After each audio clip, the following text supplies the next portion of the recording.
be providing you with any intelligence on the enemy that I can offer. Thanks, Dr. Carter. Okay, time to roll. Vaughn out.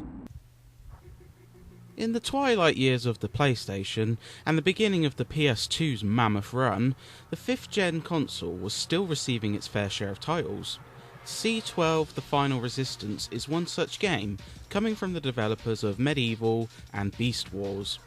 Released in 2001 to little fanfare and a mixed critical reception, it ended up being dubbed a poor man's Siphon Filter, but it feels like more than the sum of its parts, offering a decent slice of sci-fi schlock despite some frustrations. Offering a typical alien invasion story, our protagonist is Riley Vaughn, a lieutenant whose optical implants give him an edge. As part of an underground resistance, you are led into battle alongside other members in an effort to push back the alien force that is hell-bent on harvesting our resources. It's not exactly original, but it feels like it attempts to ape a cheesy sci-fi movie from the 80s. From the childish insults, the protagonists, and the particular enemy henchman exchange, to silly things like Dr. Carter's highly revealing clothing, it can come off as a bit of a B-movie, but in an enjoyable way. But it's really the gameplay which stands out. Yes, it plays nearly identical to the Siphon Filter games, but that means you get solid mechanics. The game takes place over the shoulder of Vaughn, while also allowing you to zoom in using the right shoulder button, scan enemies, and aim with more precision. The lock-on, meanwhile, lets you manoeuvre at the expense of accuracy. It's not perfect, mind, as the camera has a tendency to get stuck on objects, and the lock-on can be cumbersome to manage with multiple enemies on screen, but on the whole, playing C12 is a smooth, enjoyable time mechanics-wise. The levels also feel quite impressive. They tend to lean towards the larger side, with multiple mini areas tied together with minimal pause between them. There can be some backtracking involved, but it never feels tedious, and navigating C12 is usually enjoyable. The spread of gameplay across these levels is also great. There's full-on shootouts, more quiet stealth moments, gun emplacements to man, and puzzles to solve. Vaughn adds both an impressive assortment of weaponry and a good deal of key items, as you utilise both block pushing and keys to break a path through. It's a decent, varied ride, which keeps you mostly engaged until the end. But there is one issue that may turn off a lot of players. Generally speaking, C12 is a manageable game, as the first few levels keep the challenge steady while leaving room for error.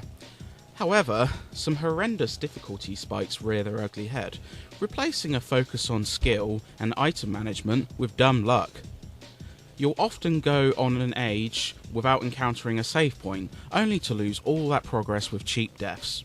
Enemies begin to block attacks with shields, hidden minefields combined with patrol drones cause headaches, and it shifts from fun to frustrating.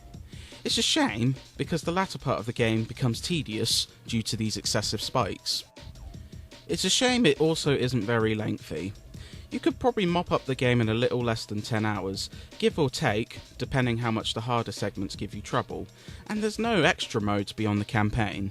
There's no unlockables, only one difficulty, and not much incentive to go through again. It's a bit poor. C12 is, on the whole, a good looking game.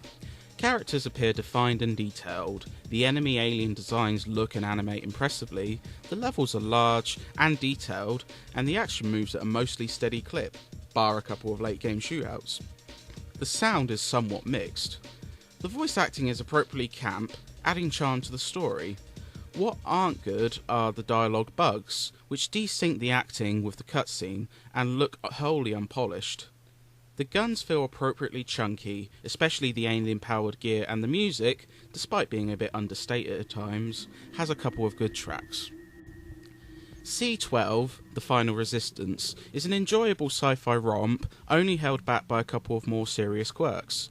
It unashamedly borrows from Siphon Filter, but the result is a well-made action game that has reams of gameplay to mess around with. Perhaps if the difficulty had been smoother and there was a lot more content to play through, it could have been a latter-day killer app for the PS1. As it stands, it still has enough quirky charm and fun moments to be recommendable, just as long as you can get over its problems. They butchered all the injured men. I had to watch as they... Easy, soldier. Hold on. I'll find some morphine, then fix you up. Be careful, sir. Those things, those cyborgs, they're still out there.